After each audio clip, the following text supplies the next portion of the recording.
성도 여러분 안녕하십니까? 2022년 3월 15일 화요 새벽 말씀 함께 나누겠습니다. 오늘 나누실 하나님 말씀은 누가복음 21장 10절에서 24절까지입니다. 본문에서는 종말에 일어날 박해에 대한 예수님의 가르침이 기록되어 있습니다.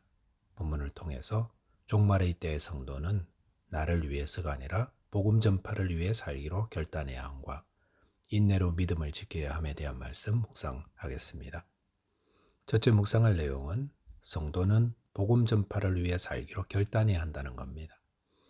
본문 10절과 11절에 보시면 예수님은 종말의 때에 전쟁, 기근, 지진, 전염병, 하늘의 큰 징조들이 있으리라고 말씀하셨습니다. 그리고 12절에 보시면 이런 일들이 일어나기 전에 예수님을 주와 그리스도로 믿고 따르는 자들에게 큰 박해가 있을 것을 말씀하십니다. 실제로 예수님이 승천하신 이후 오순절 성령 강림 사건 이후 제자들은 유대인 사내들인 공의회에 끌려가서 신문을 당하고 위협을 당하기도 하였습니다. 또 복음을 전하다가 유대인들과 충돌하여 임금들과 집권자들 앞에 끌려가 심리를 당하기도 했습니다. 예수님의 제자 중 야고보는 목뱀을 당해 죽기도 했습니다. 예수님은 그의 제자들에게 예수님을 따르는 일에는 고난이 있고 이 땅에서 생명을 이룰 수도 있다라고 단호하게 말씀하십니다. 예수님을 따르면 이 땅에서 왕들과 집권자들에게 인정을 받는 것이 아니라 오히려 그들에게 체포되고 신문을 당하고 혹 죽기도 할 것이다 라고 하시는 겁니다. 이것은 오늘날에도 마찬가지입니다. 예수님은 우리가 예수님을 따를 때 사람들 앞에서 무죄로 석방될 것이라 보장해 주시지 않으셨습니다. 예수님은 우리가 예수님 따를 때 이 땅에서의 성공, 부유함, 높아짐을 말씀하지 않으셨습니다. 오히려 그 반대였습니다. 그런데 놀라운 사실은 예수 그리스도의 이름으로 말미암아 박해를 받고 옥에 갇히고 왕들과 집권자들에게 체포되어 끌려갈 때에 그때가 바로 복음이 가장 왕성하게 전파되는 때라고 말씀하십니다. 13절에 보시면 이 일이 도리어 너희에게 증거가 되리라 하셨습니다. 주님은 그리스도의 복음이 핍박과 박해와 옥에 갇힘과 순교의 피 위에 전파된다고 말씀하는 것입니다. 초대교회 터툴리아는 그리스도인의 피는 씨앗이다 라는 말을 하기도 했습니다. 성도의 박해와 핍박과 죽음이 있는 곳에 복음은 더욱 왕성하게 전파되고 하나님의 나라가 이루어진다는 것입니다. 실제로 기독교 문화가 지배하고 있는 호주나 미국이나 유럽에서는 복음이 빛을 잃고 있지만 기독교인들이 체포되고 순교당하는 이슬람 국가나 아프리카 국가들에서는 복음이 왕성하게 전파되고 믿는 자의 수가 기하급수적으로 일어나며 성령의 역사들이 일어나고 있다는 보고가 들어오고 있습니다. 기독교는 핍박을 받을 때 더욱 순결하고 거룩하게 주님을 따르며 복음이 전파되는 것입니다. 그렇다면 호주나 한국이나 서구 사회에 있는 성도들은 어떻게 해야 하겠습니까?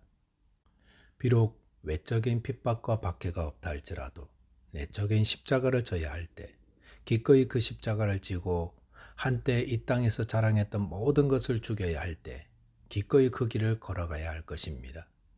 예수님은 나를 따라오려거든 자기를 부인하고 자기 십자가를 지고 나를 따를 것이니라라고 하셨습니다. 우리는 정말로 자기의 기득권과 욕심을 부인하고 자기 희생과 자기 죽음이 있는 십자가를 지고 주님을 따르고 있습니까? 자기 부인이란 자기의 생각, 자기의 뜻을 부인하고 포기하는 것입니다. 또한 자기 십자가는 자기 이름이 드러나지 않도록 자기를 죽이는 자리입니다. 그런 자기 희생, 자기 포기가 있을 때 그리스도의 복음이 아름답게 퍼져나갑니다. 본문 15절 보시면 우리 주님은 모든 대적이 능히 대항하거나 변박할 수 없는 구병과 지혜를 주신다고 하셨습니다. 저와 여러분께서 더 낮아지고 더 사라지고 더 없어지고 부정될 때 주님은 높아지고 주의 복음은 더 왕성하게 일어날 것입니다. 저와 여러분이 주님의 뜻이 이루어지고 주의 영광, 주의 복음이 전파되도록 나를 부인하고 나의 십자가를 지는 그런 삶 살아가게 되시기를 바라겠습니다. 두 번째 묵상할 내용은 인내하기로 결단해야 한다는 겁니다. 본문 16절, 17절에 보시면 예수님은 그의 제자들이 심지어 부모와 형제와 친척과 벗이 너희를 넘겨주어 너희 중에 몇을 죽이게 하겠고 또 너희가 내 이름으로 말미암아 사람에게 미움을 받을 것이다 라고 하셨습니다. 주님은 우리가 예수님의 제자가 되어 따를 때 가장 가까운 부모, 형제, 친척과 벗이 우리를 넘겨주게 된다고 하였습니다. 주님을 따르는 자들이 가장 가까운 가족들과 친구들에게 버림을 받는 이유를 17절에서는 내 이름으로 말미암아라고 하였습니다. 예수님의 이름 때문에, 그리스도를 믿는 믿음 때문에 우리는 가장 가까운 사람들에게 버림을 받게 되는 겁니다. 가족들에게조차도 버림받는 것이 얼마나 고통스러운 일입니까? 이 땅에서 가족이나 부모는 우리의 든든한 힘이 되고 위로와 용기를 주는 분들입니다. 가족은 얼마나 중요한 분들입니까? 세상 사람들은 모두 자기 이익을 따라 나를 배신하고 다 나를 버리겠지만 그래도 가족들만은 마지막까지 나의 편이 되어지고 나를 받아줄 거라고 생각하기 때문에 우리는 가정으로 돌아가려 하고 위로를 받으려 하지 않습니까? 그런데 그런 위로가 우리 영혼을 지켜주는 것은 아님을 알아야 합니다. 기독교 역사를 통해 하나님의 백성들은 그들의 믿음을 지키기 위해 혹은 가족으로부터도 버림받곤 했습니다. 가족과의 관계가 단절될 때에 그것은 철저히 외로움의 자리로 떨어진 것이라 할 수 있습니다. 그럴 때에 18절에 보시면 주님은 너희 머리털 하나도 상하지 아니하리라 하셨습니다. 이 말씀은 성도들이 예수님 때문에 이 땅에서 핍박과 박해를 받을 때에 안전할 것이다. 이것을 말씀하는 것이 아닙니다. 이 말씀은 이 모든 박해와 핍박과 버리움 속에서도 주님께서 그들의 영혼과 그들이 얻을 영혼을 완전히 지키고 보호하신다 라는 것을 말씀하는 겁니다. 주님을 따를 때에 이 땅에서 마지막까지 사라지지 않을 거라고 여겼던 가족들로부터의 위로와 용기조차도 사라져버릴 수 있습니다. 하지만 그런 자리에 이르렀을 때에 성도는 우리 주님이 너를 지키고 보호하신다는 약속의 말씀을 확신하며 그 믿음으로 위로받고 용기를 내라는 것입니다. 본문 19절에 보시면 너희의 인내로 너희 영혼을 얻으리라 하셨습니다. 인내란 견디는 것 아닙니까? 그런데 견디려면 무언가 기대하고 바라는 것이 있어야 하는데 그래서 주님께서 인내에 필요한 약속의 말씀을 지금 주고 계시는 겁니다.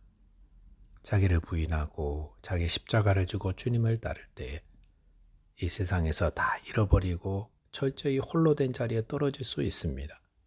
그럴 때에 기억할 것, 우리 주님이 우리의 머리털 하나도 상하지 않게 지키고 보호하신다는 그 사실을 기억하며 인내하라는 것입니다.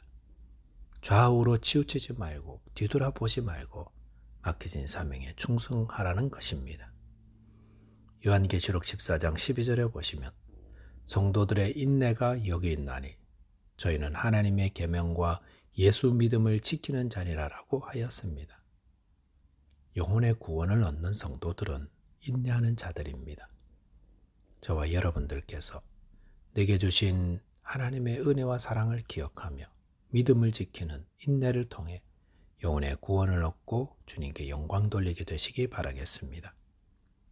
말씀을 정리하겠습니다. 종말의 때의 성도는 살든지 죽든지 그런 것은 다 주님께 맡기고 오직 주님의 나라와 복음을 위해 사는 자 되어야 하겠습니다. 이 일을 위해 온전히 인내하며 믿음으로 살아 하나님께 영광 돌리는 자 되어야 하겠습니다.